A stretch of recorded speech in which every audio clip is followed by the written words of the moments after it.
Assalamualaikum warahmatullahi wabarakatuh, sahabat-sahabat dimanapun berada dan teman-teman dimanapun berada. Pada kesempatan siang kali ini berjumpa lagi dengan saya AA Yusuf, dan bisa dilihat di channel YouTube saya AA Yusuf Hidayat SA. Alhamdulillahirabbil alamin, wassalatu wassalamu ala asrofil anbiya'i wal mursalin wa ala alihi wa sahbihi ajma'in, amma ba'du.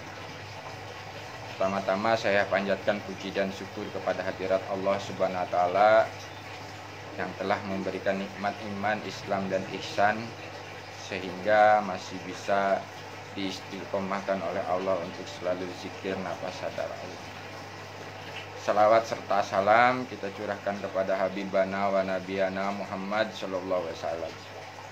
Mudah-mudahan kita ini adalah salah satu umatnya yang selalu menjalankan ajaran-ajaran beliau sampai yaumul akhir nanti. Oke, pada kesempatan siang ini saya akan membahas tema jadikanlah semua rasa itu sebagai alat kembali kepada Allah. Maksudnya seperti apa? Jadi rasa sakit, rasa kecewa, rasa dendam, rasa bingung, pokoknya semua rasa yang kita rasakan jadikanlah sebuah alat untuk kita kembali kepada Allah.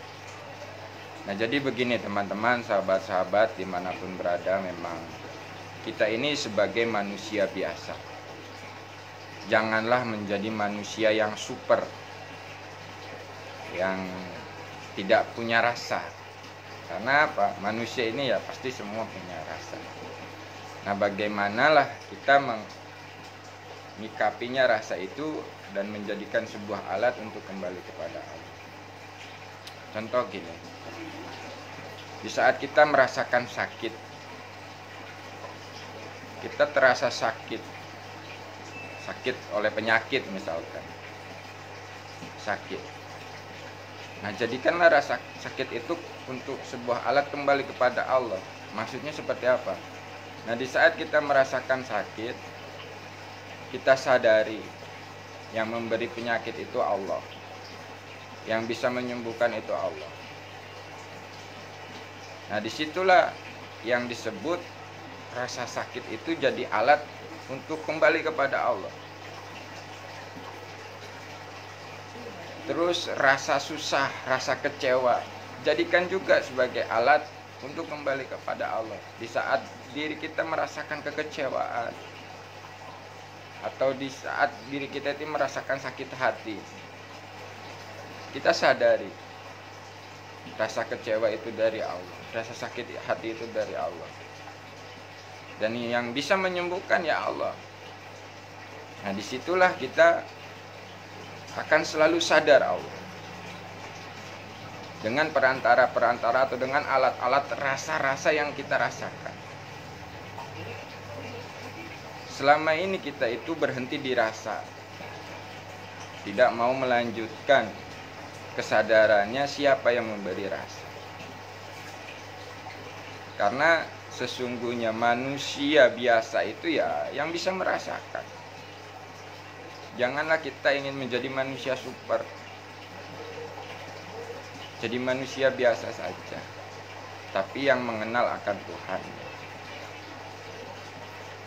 Jadi itu teman-teman, sahabat-sahabat dimanapun berada, yang kondisi keadaan saat ini ada yang masih merasakan bingung, merasakan sakit, merasakan kecewa, merasakan bangkrut, merasakan terpuruk.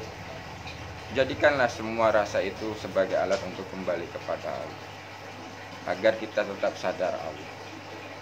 Caranya seperti apa? Ya tadi, dengan menyadari siapa yang memberi rasa itu. Kita dapat rasa kecewa, atau kita dapat rasa keluh kesah, atau kita dapat rasa dendam. Nah itu sadari, yang memberi rasa itu siapa? Allah. Lalu kita kembalikan kepada Allah, sehingga kita tidak berhenti di rasa. Nah itulah yang dimaksud dengan semua rasa kita jadikan sebagai alat untuk kembali kepada Allah, sehingga hidup kita itu terasa nyaman. Dan rasa nyaman ini pun kita kembalikan kepada Allah. Jangan sampai berhenti di rasa. Banyak sahabat-sahabat yang diproses oleh Allah yang berhenti di rasa. Karena apa? Tidak mau menyadari siapa yang memberi rasa. Cobalah kita gunakan semua rasa itu menjadi sebuah alat kembali kita kepada Allah dengan menyadari tadi. Dan di sini sesungguhnya Allah itu memberikan sebuah kemudahan-kemudahan bagi kita untuk mengenalnya. Waktu itu awal-awal saya memahami harus menghilangkan rasa. Justru malah bingung. Hidup ini pincang di saat menghilangkan rasa. Dan tadilah baru dipahamkan oleh Allah bahwa semua rasa ini bisa jadi alat untuk kembali kepada Allah. Jadi bagi teman-teman dimanapun berada yang lagi merasa kebingungan, jadikanlah rasa bingung itu untuk kembali kepada Allah. Sadari yang memberi rasa bingung itu siapa? Allah. Dan yang bisa memberi petunjuk siapa? Ya Allah. Sudah, kembalikan ke Allah dan sadari Allah. Nah disitulah nanti akan ketemu kita ini dengan namanya bimbingan-bimbingan Allah dalam kehidupan.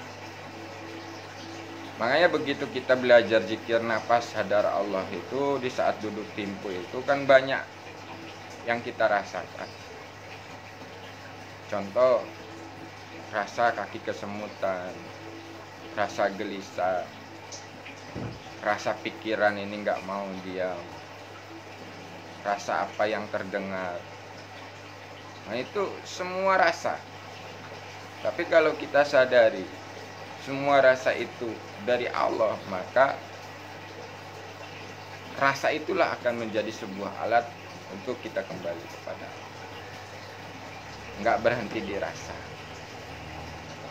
Kalau di dalam pelajaran yang sebelum-sebelumnya itu saya sebutnya sensasi rasa. Jadi kita jangan berhenti di sensasi rasa, tapi harus kita menyadari siapa yang memberi rasa. Nah kalau kita sudah menyadari siapa yang memberi rasa, disitulah kita akan kembali kepada yang memudahkan. Segala rasa itu semua pemberian Allah. Jadi anugerah kita sebagai manusia itu ya memang sangat-sangat komplit. Semua sudah tersedia di dalam diri kita. Perasaan, hati, pikiran, akal, nafsu.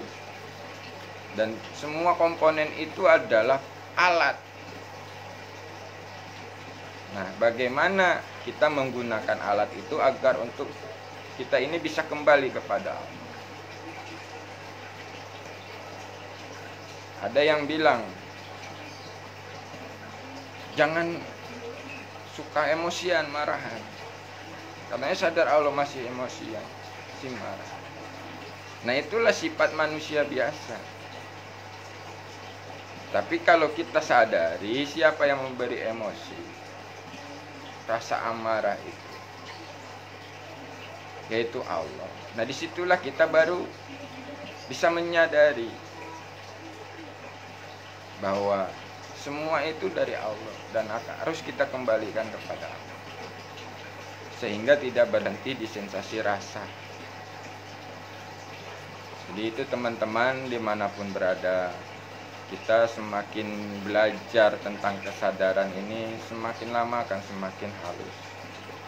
Jangan sampai kita terjebak dengan sensasi-sensasi yang kita rasakan.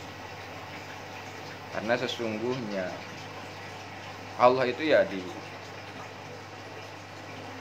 nggak bisa dirasakan, tapi Allah itulah yang bisa memberikan rasa. Nah, di saat rasa ini kita kembalikan ke Allah, kita gunakan sebagai alat untuk kembali ke Allah, disitulah kita akan paham kenapa Allah memberikan rasa itu. Sesungguhnya Allah sedang mengajari kita itu apa, kok ngasih rasa seperti ini. Contoh, di saat kita sakit hati, terasa pedih hati kita, tapi kalau kita sadar sedang diberikan pembelajaran oleh Allah, kenapa Allah memberikan rasa sakit hati ini?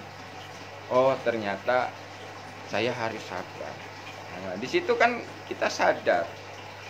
Jadi tidak mengikuti rasa sakit hati itu, tapi kita menyadari rasa sakit hati itu adalah sebuah jalan atau sebuah pembelajaran dari Allah agar kita tahu tentang kesabaran. Jadi itu teman-teman, sahabat-sahabat dimanapun berada, kalau kita gunakan kesadaran jiwa kita sadar Allah dan selalu menyadari Allah, semua dari Allah dan kembali kepada Allah, itu akan ada sebuah bimbingan-bimbingan Allah yang kita pahami. Mungkin ini sedikit agak beda dengan pemahaman-pemahaman yang beredar di luaran sana, tapi inilah yang disebut perjalanan yang saya alami di saat saya coba belajar untuk selalu sadar dan menyadari. Semua orang ini sadar, tapi jarang yang menyadari. Contoh, kita sadar kita ini sedang duduk, tapi tidak menyadari siapa yang memampukan duduk. Kalau kita menyadari, disitulah akan kita itu tidak ada lagi rasa pengakuan.